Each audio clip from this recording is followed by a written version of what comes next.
Israel issues new evacuation orders for eastern Gaza.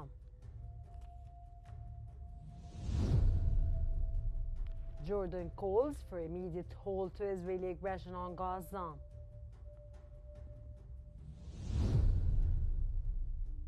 And Israel declares military presence in Syria's buffer zones.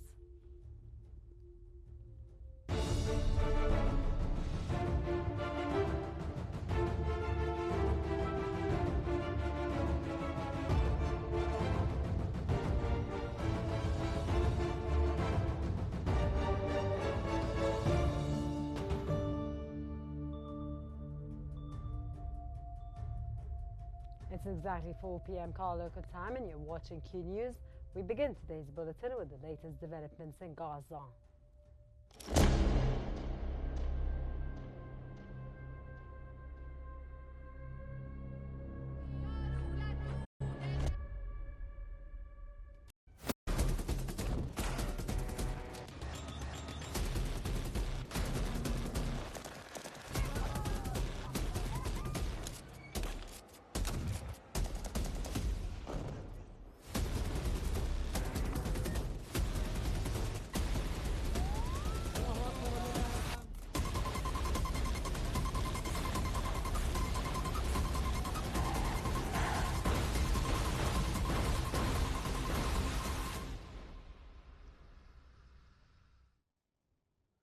The Israeli occupying army has issued new evacuation orders for several areas in eastern Gaza City, including Shujaiya and southern neighborhoods. This follows earlier evacuation orders in northern Gaza, affecting Beit Hanun, Jabalia, the Jabalia refugee camp, and Sheikh Zayed. The targeted areas suffer from severe shortages of water, basic services and infrastructure, raising serious health and environmental concerns. Displaced families, especially the elderly and the sick, are struggling to relocate amid ongoing movement restrictions. Meanwhile, Israeli airstrikes continue across the enclave, resulting in multiple casualties as the humanitarian crisis deepens.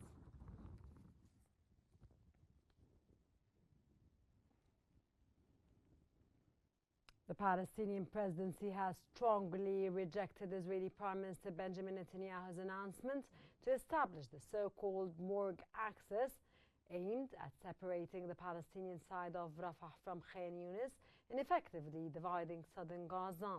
In a statement, the presidency condemned the move as a clear indication of Israel's intention to prolong its occupation of Gaza. It called for urgent international intervention to halt the ongoing Israeli aggression and demanded a full withdrawal from the Strip. The presidency also stressed the need for assurance of the delivery of humanitarian aid and the immediate launch of a comprehensive reconstruction plan for Gaza.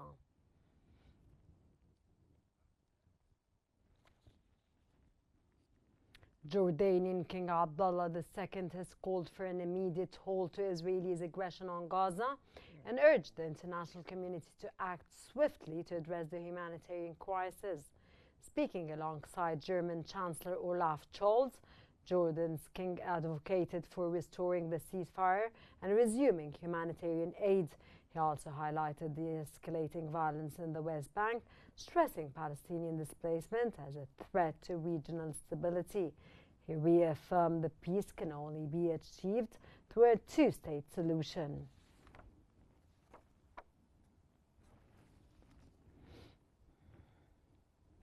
Hungarian Prime Minister Viktor Orban has reaffirmed Hungary's commitment to protecting its citizens and strengthening security cooperation with Israel.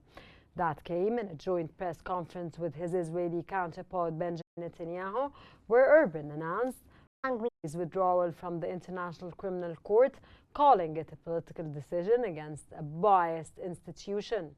Netanyahu praised Hungary's stance, calling for more countries to follow suit.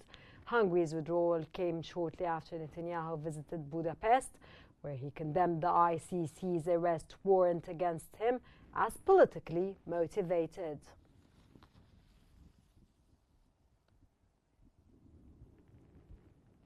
The Palestinian Foreign Ministry has condemned the remarks by Israel's defense and foreign ministers on protecting settlers and displacing Gaza residents.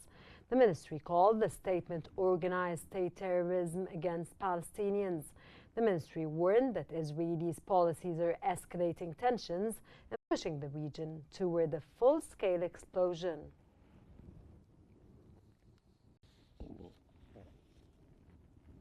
Hamas has condemned Hungary's decision to withdraw from the International Criminal Court during Israeli Prime Minister Benjamin Netanyahu's visit. The group called on Hungary to reverse its decision and hand Netanyahu over to the ICC for accountability. Hamas warned that Hungary's move undermines the international judicial system and encourages impunity and poses a threat to global peace and stability.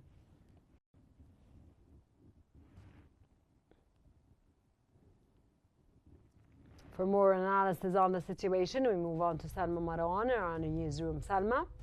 Thank you, Rana. And for further analysis, we're joined from Ramallah by the political science professor, Dr. Abdel Nasser Makki. Welcome, Doctor, to Qnews. And let me first start by asking you, how do you assess the impact of Israel's latest strikes on Khan Yunis, particularly in areas it previously designated as humanitarian zones? I think the Israeli is using this that's the security and the army pressures against the civilian in Gaza in order to pressure on the Hamas and also to release the detainees and also to go to the negotiation with less, that's condition than before. So this is things that Israel try by killing the people and occupied also this area, especially the area between Khan Yunis and Rafah. And they divided this area, especially now they are over control what they called it the area of Moraj axis. And in this, by this way, the Israeli try to push the people in order to rebellion against Hamas, and also at the same time to pressure on Hamas in order to, that's less than preconditions than before. And also at the same time, I think there is something news say that the Israeli try to, that's to gather all the people there in this area. And by this way, they want to know how they could also, apply the concepts of Trump about displacement, the voluntary, what they said, it's not a voluntary, but a displacement, forced displacement for the people to stay there in this area. And after that, they will think how they could remove all these people from Gaza. And I think until now, the idea of the forced displacement from Gaza until now is in the mind of the Israeli leaders, especially on the security issues and especially also in the political issues. So I think because by this way, the Israeli try to divide Gaza and also try to make like Rafah and Khan Yunis empty in order that they could, over control Gaza. Now, sir, a reference to the dire situation regarding the humanitarian consequences as a result of the continued Israeli attacks on Gaza. How's the international community responding from your point of view? I think the international community until now, they didn't do anything. Especially now, every day, about 40, 50 people have been killed in Gaza, and also hundreds that's injured. And the Israeli is continue their operation. They started from the southern part of Rafah, from Rafah, and also to Khan Yunis, and also they airstrike, they bomb the area in the north and the middle of Gaza. So until now, the international community, they didn't do anything. They're just watching. And as you know, now the situation is miserable in Gaza. The starvation started. The bakery is closed. There were about maybe 25 bakeries. They've been closed because the lack of that's the corn, and also there is no fuel. So we could say that it's much more miserable than before ceasefire, before for 50 days. The situation in Gaza is miserable. The people is now suffering much more than before. Because of this, I think the international community, the United Nations, the Arab League, they should interfere in this. Otherwise, every day the people in Gaza, they've been killed by the Israeli, and Israel is not interested, and they are not even take care for the life of the people. Just they killed and bombed, and also at the same time they are doing this in West Bank. They're doing this in South Lebanon, in Syria, everywhere. Nobody is stopped Israeli for this what they are doing. Now, shedding light on Hungary's withdrawal from the ICC, Netanyahu's visit, what message does this send regarding international accountability for war crimes? I think this is something dangerous, because one of the countries like Hungary was signed, but after that they changed their mind, and what they said, the Prime Minister today in Budapest, that he withdrew from the ICC, and without the reason for this. I think they should be comply with the ICC, because the ICC is international court which that punish the people who make the crimes against the humanitarian, and they did also the genocide against the people, and again they killed the children and they killed the women. So I think this is not good. The message that from the Prime Minister of Hungary, that he's not and he is not that's taking care for what is the consequences of this. And I think this will be seriously dangerous for the other country. Maybe they will go ahead with this, like what the Hungary did. And this is something not good for the international law, and the people who will made the crimes, they will continue to do like this, like what Prime Minister of Israel, Benjamin Netanyahu, he was welcoming this, and he was appreciated, that's the step by the Prime Minister of Hungary to withdraw from the ICC. And this is open the way to Prime Minister Netanyahu to go to visit Hungary without any problem. From Ramallah, that was the political science professor, Dr. Abdel Nasser Mekki. Thank you so much for joining us here on Q News and for all the information you provided us with. And now we go back to Rana in our studio. Thank you very much, Salma. Now we move on with the news bulletin, where the United Nations has said it has been 1 full month since humanitarian supplies have entered Gaza. The head of the Office of Coordination of Humanitarian Assistance, Jonathan Whitall, told reporters that 2.1 million people are trapped, bombed and starved. Whitall said displacements and redisplacements of Palestinians since the breakdown of the siege has led to roughly 300,000 people being displaced in the last days alone. Whitall also said that the UN is taking steps to assure that aid reaches Palestinians in need. He also said Israel needs to do more distinguished UN vehicles from military targets.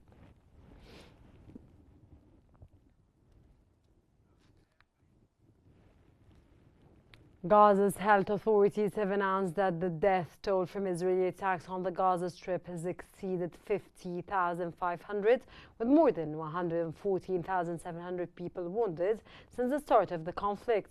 In the past 24 hours alone, medical sources confirmed that 24 civilians were killed and at least 55 others injured in ongoing strikes across the enclave.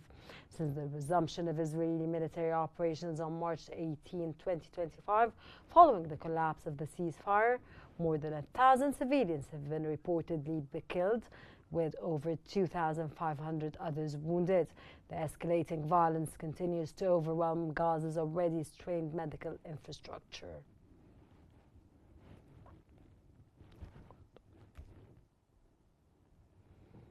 And now we move on to the latest updates in Syria.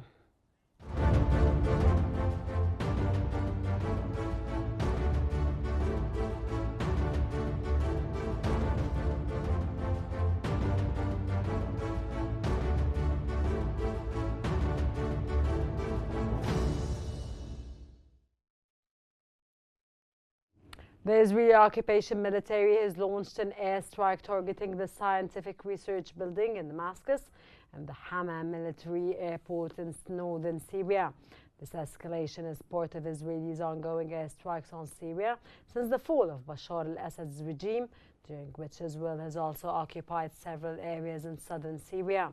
The strikes caused massive explosions, and Israeli aircraft continued to fly over Damascus. Additionally, Israeli media confirmed the airstrikes on Damascus.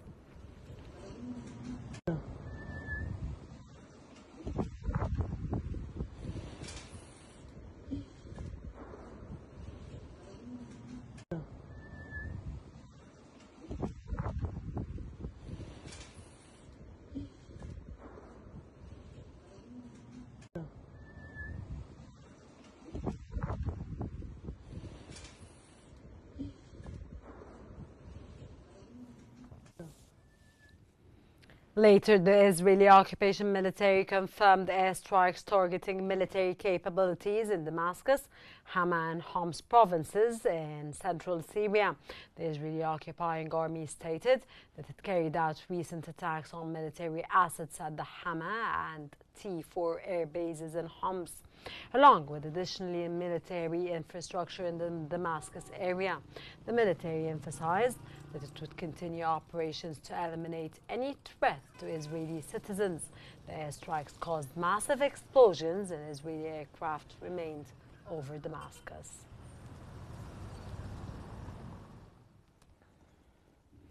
Israeli Defense Minister Israeli Katz has declared that Israeli forces would stay in buffer zones within Syria, continuing operations to protect Israel's security.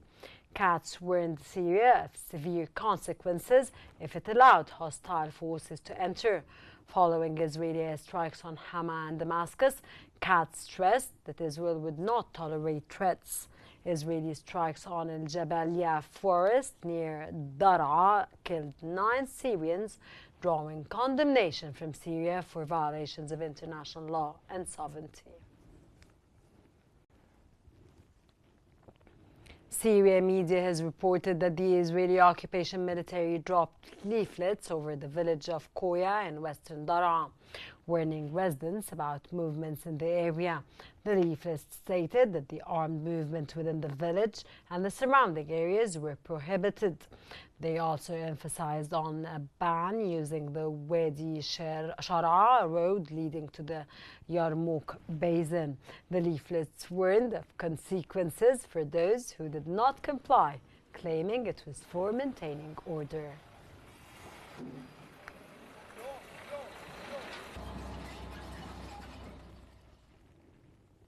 Syria's Minister of Foreign Affairs has urged the international community to pressure Israel to halt its aggression and adhere to international law.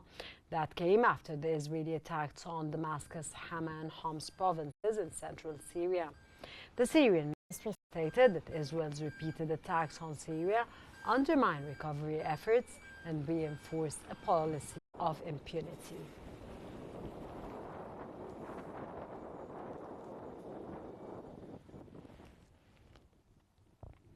Egypt has strongly condemned Israel's recent airstrikes on multiple sites in Syria, calling it a blatant violation of international law and an infringement of Syria's sovereignty and territorial integrity, exploiting the country's internal situation.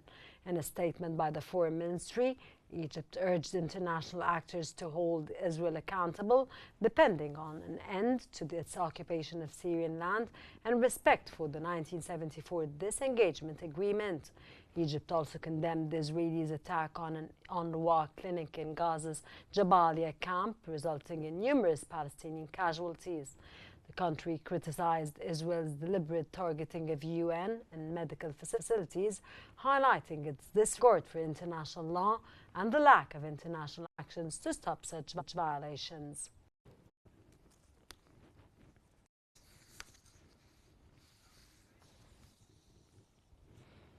Iran's Ministry of Foreign Affairs has condemned Israel's aerial and ground attacks on Syria, calling for immediate international action to halt these aggressions. The ministry spokesperson condemned the destruction of Syria's civil, research, scientific and defense facilities by Israeli forces. Iran has previously warned against Israel's exploitation of the situation in Syria to expand its occupation. Tehran emphasized the importance of Syria's unity and sovereignty, urging the global community to act swiftly.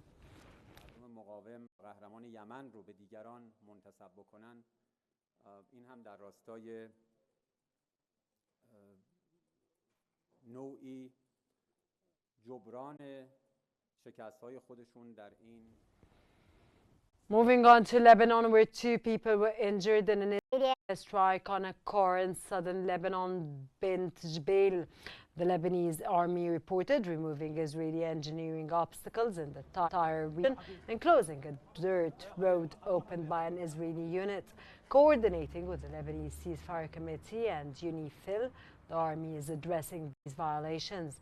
The Israeli military also targeted ambulances, firefighting vehicles and a health center in Nakura, prompting condemnation from Lebanon's Ministry of Health.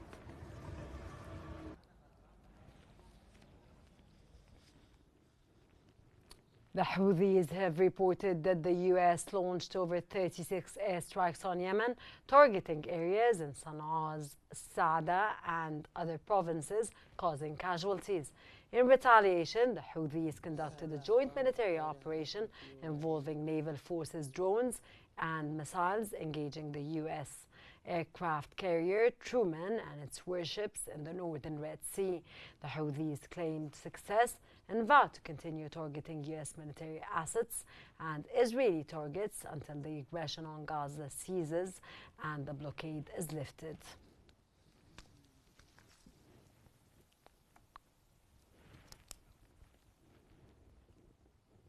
The Houthis in Yemen have announced the downing of a U.S. MQ-9 drone while it was conducting hostile missions in the skies over Al-Hudaydah province. The Houthis stated that this action was a response to U.S. aggression against their country and in solidarity with the Palestinians.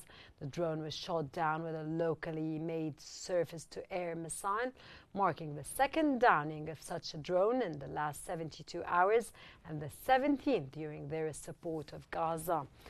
They confirmed their commitment to defending Yemen's sovereignty and continued operations to support Gaza until the aggression and blockade on it are lifted.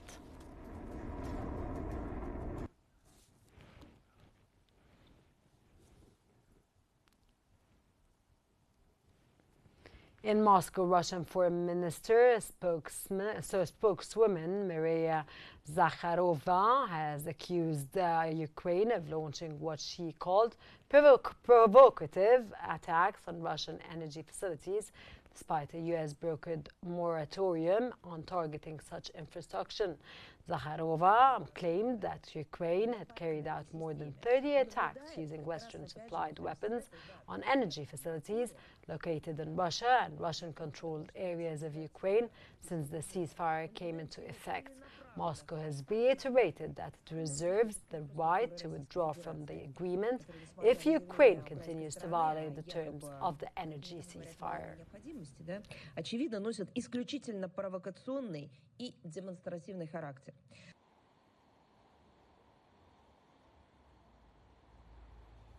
За этот период было зафиксировано более 30 ударов по нашим объектам энергетической инфраструктуры в Белгородской, Брянской, Запорожской областях, Краснодарском крае, Курской, Херсонской.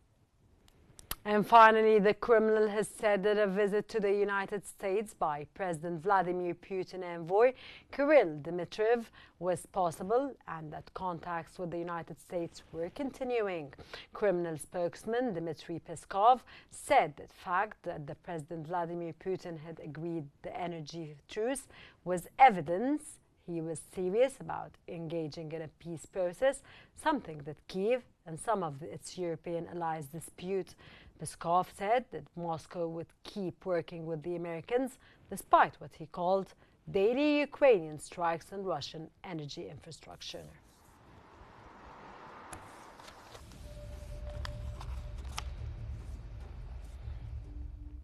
And that brings us to the end of our news bulletin. Here's what we have been covering. Israel issues new evacuation orders for eastern Gaza. Jordan calls for immediate halt to Israeli aggression on Gaza. And Israel declares military presence in Syria's buffer zones.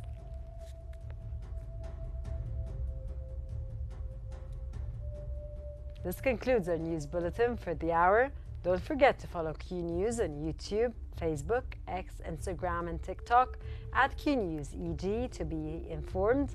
And thank you very much for watching and stay tuned for more updates on Qnews.